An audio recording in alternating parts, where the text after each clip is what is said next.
La parole est à Monsieur Thierry Benoît pour le groupe Horizon. Merci Madame la Présidente. Monsieur le Premier ministre, comme vous, comme un bon nombre de Français et comme l'ensemble des parlementaires, je suis soucieux quant à la hauteur du niveau de la dette publique qui s'élève à plus de 3 000 milliards d'euros.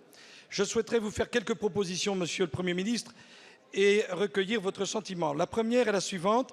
Est-ce que le gouvernement est prêt à engager des réformes de structure du fonctionnement de l'État au niveau central, notamment en portant le regard sur les organismes divers de l'administration centrale et les autorités administratives indépendantes qui s'élèvent à plus de 700 structures.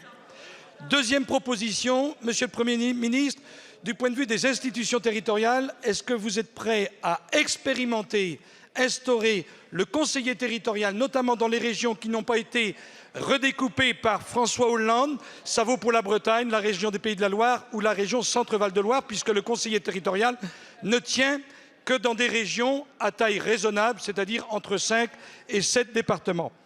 Troisième point, Monsieur le Premier ministre, en termes d'économie, il n'y a pas de petite économie. Est-ce que vous êtes prêt à interdire le cumul retraite-indemnité pour les membres du Conseil constitutionnel, pour les membres nommés dans les autorités administratives indépendantes, et y compris pour les parlementaires qui ont une indemnité parlementaire et dont certains ont des retraites? Dernier point, Monsieur le Premier ministre, est-ce que vous êtes prêt à l'échelle européenne à soutenir la question de la taxation sur les transactions financières, la lutte contre les paradis fiscaux et la taxation des superprofits? Voilà quelques propositions, Monsieur le Premier ministre, qui sont diverses, mais qui évitent aussi d'être dans des propositions qui visent à geler les retraites, à s'attaquer à nos concitoyens, et notamment les plus précaires. Merci beaucoup, mon cher collègue. Monsieur le Premier ministre. Merci Madame la Présidente, Mesdames et Messieurs les députés, Monsieur le député Thierry Benoît. D'abord, je vous rejoins sur la nécessité, évidemment, de poursuivre notre trajectoire visant à désendetter la France. C'est dans ce sens que j'ai pris un décret d'annulation de 10 milliards d'euros de crédit et évidemment que nous allons continuer à travailler. Vous me posez 4 questions extrêmement précises, je vais tâcher d'y répondre de manière précise. Première question, vous me dites, est-ce qu'on peut faire des économies sur tout ce qui est organismes associés, autorités administratives, etc. J'ai pris ici même, à cette tribune, dans ma déclaration de politique générale, un engagement clair.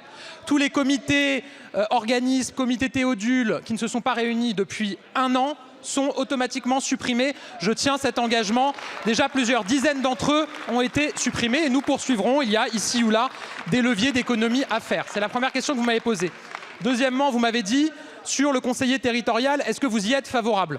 Je vous répondrai qu'à titre personnel, je suis favorable à la mise en œuvre du conseiller territorial tel qu'il avait été prévu par Nicolas Sarkozy. François Hollande était revenu dessus. C'est par ailleurs un engagement de campagne du président de la République. Nous avons confié une mission à Éric Woerth qui doit nous remettre, je crois, des premières propositions d'ici à la fin du mois de mai, notamment sur ce sujet-là. Mais à titre personnel, je suis favorable à ce qu'on puisse avancer sur ce sujet.